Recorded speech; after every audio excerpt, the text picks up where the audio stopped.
my name is Amber, welcome back to my channel. This is my September TBR. So along with the entirety of BookTube, I'm doing 2 readathons this month. The first one I'm doing is the Magical Readathon, which is hosted by G from Book Roast, and the second one is one that I have trouble pronouncing, but it's hosted by Becca. I'm gonna give it a go. It's called Becca's Bookoplathon. I almost had it. I'm sure you know which one I mean because everyone is taking part in it, it seems, this month. There's a really cute Monopoly board to help you with your prompts, and it just looks like a lot of fun. So I'm going to talk you through both TBRs plus a couple of extra things. I'm going to start off by doing the Magical Readathon TBR, and then I'll be doing Becca's Bookoplathon. And I'll be seeing which of those prompts fit into the Magical Readathon prompts. I think that seems the best way to do it. Starting off with the Magical Readathon. The first prompt is to read a book with a map, and for that I am choosing The Unbroken. I was supposed to read this in the spring for Space Sirens Book Club, but I just didn't get around to it, so I'm going to read it this time. I'm really excited about this one. I don't know loads about it, I just know that it's sapphic, it's fantasy, and there's also some political stuff going on, and I really enjoy political fantasy. I think this is something that I will very much enjoy. I know that the main character is a soldier and there are some assassinations going on. I don't really know how those fit in, but they do apparently. So this is one that I'm very keen to read, and I picked it for the book with the map. The next prompt is to read a book that keeps tempting you, or the book at the top of your TBR. And for this one, I immediately knew what I was going to pick, and that is The Mountains Sing. So this one keeps popping up everywhere. So I walked into Waterstones randomly, as you do, a few weeks ago, and this one was just sat on a table just staring at me. So I thought I'd pick it up because I like the cover. It sounds quite good. It's a generational story told through the Vietnam War, and I love generational stories. I don't know much about the Vietnam War, so I picked it up, and since then I have been seeing this everywhere. I've seen it in ads on Instagram, I've seen it all over Twitter because the publisher is promoting it like crazy, and my friend Steph also messaged the group, our group chat recently, and said that she loved this one so much that she's rereading it as an audiobook straight away. So I couldn't not choose this one because it's being promoted to me from every single angle, and I'm very much looking forward to reading it. Prompt 3 is to read a standalone. So for this one I decided to mix it up a bit and choose a thriller book because I have quite a bit of fantasy on my TBR, to be honest, this month, and I need to mix it up a bit because otherwise I'll get burnout. So I chose The Husband's Secret by Liane Moriarty. Obviously this is the author of Big Little Lies, which I really enjoyed. I didn't love her other book as much, which I think was called 9 Perfect Strangers. That was just okay. I don't know what this one is about. I think it's about a woman whose husband dies and she discovers that he wrote a letter for her to read upon his death, and so she does so, and then she realizes he had a massive secret, hence the title. So I'm really looking forward to reading this one. It should be a good break in between all of the fantasy that I'm going to be reading, because spoiler alert, there is a lot of fantasy here. The next prompt asks you to read a spooky book, and for this one I chose The Murders at White House Farm, which is a non-fiction book about the murders of the Bamber family. And I listened to a podcast about this one recently, well, not recently, about a year ago, and that's kind of what prompted me to start my true crime series, which I have still only done one video for. Basically I talk about true crime and the books that relate to those crime cases, but this is going to be one of those cases that I explore in more detail, and it's also been turned into a TV series, so I'll be checking that out as well. I've been meaning to read this for the past few months, and now seems like the perfect time to pick it up. For the next prompt we are asked to read a thriller book, and I couldn't overlap the prompts. I had to choose 7 prompts, or 2 if I was just going for 2 books. So for this one I chose The Chestnut Man. I don't really know much about this one because I don't read thriller synopses before I read the books, because otherwise they give too much away. I believe this one is set in Copenhagen, which isn't a place that I've read about before, so I'm looking forward to reading this one. It's quite a long one for a thriller, but I think I will probably speed through it. For the next prompt I had to choose a 5-star prediction, which is probably for the best because I've been ignoring my 5-star predictions this year because I am really scared to read them in case I don't love them. So for this one I chose City of Stairs by Robert Jackson Bennett, and this one is kind of like a fantasy timey-wimey universe crumbling sort of book. I think I don't really know much about it, but I know that my friend Justine really enjoyed it, and my friend Angela really enjoyed his other book, Foundry Side. So I'm looking forward to reading this one. This is the first in the series. I definitely won't be reading the entire trilogy this year, but I'm hoping I will love it and I'll be able to buy the other books very soon. And then finally I had to choose a book with a school setting for prompt number 7, and for that I chose Ace of Spades. I've actually already started this one as part of Jess Owen's book club. I'm literally only 9 pages in, so I haven't read very much so far. This one I don't know anything about it. It's a thriller book and it's been getting a lot of hype this summer, so I'm looking forward to reading this one. And then there are 3 character building prompts which I'm not going to actually do this month, but I am going to show you one of the books I'm going to read for them because it kind of it can overlap with other stuff that I wanted to do. So I'm going to be reading Dune, or June if you're in the UK. So for these character creation prompts, you can either, because I don't really know what my character is yet, use this one for a book set in a desert, a book set in from an ongoing series, a science fiction, a book with moon or stars on the cover, oldest book on my TBR in that it's quite old. It's not actually one of the oldest that I've owned like forever, but it's an old book. And I assume that it's largely set outside. I don't actually know. So this could be used for a few different prompts. I don't know which ones yet because I haven't decided on what my character for this Magical Readathon is going to be. So that's my TBR for the Magical Readathon, and now I'm going to do the Bookoplathon board. And I'm going to choose some books for that as well. Hopefully I can overlap all of these. I'm going to do 7 rolls in the hopes that I can choose all 7 of these books to fit the prompts that I get.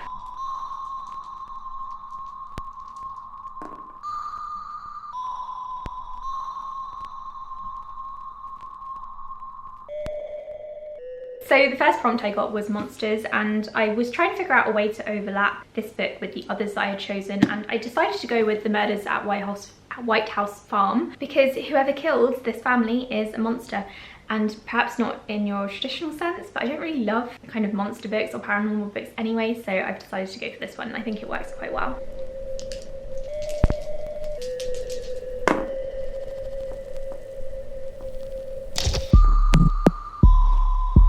As you saw, for my second roll, I got a buzzword train station prompt, and for this I had to choose a colour or a book with a colour in the title. I was really struggling with this one actually because I was having a complete mind blank, but then I realised that chestnuts is technically a colour. You have chestnut brown hair, right? So I've decided to choose the Chestnut Man for this.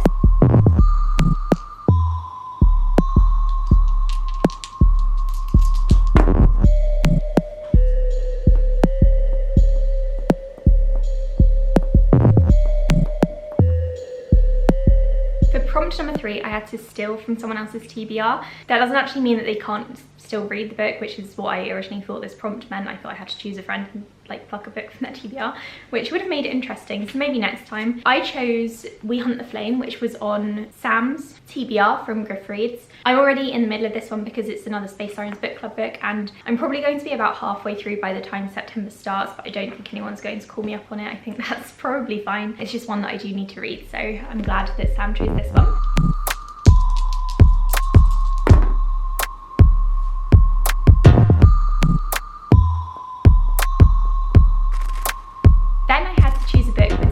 POC rep. For this one it was really easy, so I chose The Unbroken, which was the first book on my Magical Readathon TBR. If for whatever reason I can't get to this one, I could also choose The Mountains Sing, but you know, I should be reading these two. There should be no issues with that because I'm excited about both of them. But sometimes I get into a fantasy reading slump, so I'm keeping my options open here. Oh, and then also there's Ace of Spades as well, so you know, just in case.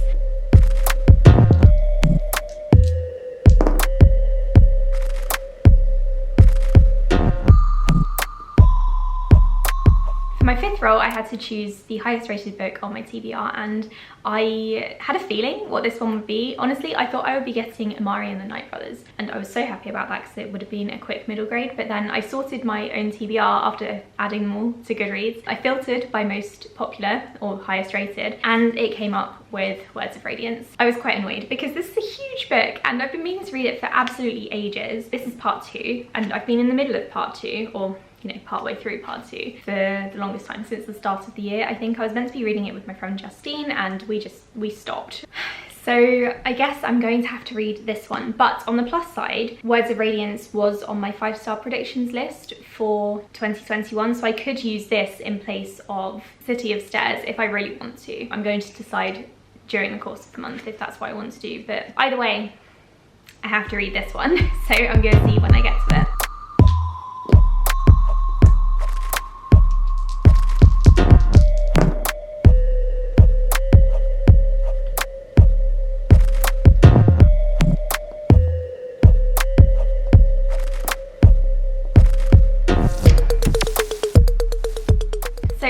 For roll number 6, I got a chance card, and I was actually quite disappointed when I was playing this because I thought I wasn't going to get any of those cards that I had taken out and written on, so I was getting a bit frustrated, but then my final 2 rolls made up for that. So I got a chance card and I picked out An Ember in the Ashes, which is good because I should have been reading this ages ago. I was going to read it back last December, I think, in time for the 4th book to come out, and I just didn't. This is YA fantasy. I've read it before, so it'll be a reread, but I can't remember anything about it because I read it when it first came out in like 2014, so that's okay. I'm going to hopefully still enjoy it this time around and then maybe move on to the rest of the series at some point soon. So there's this one.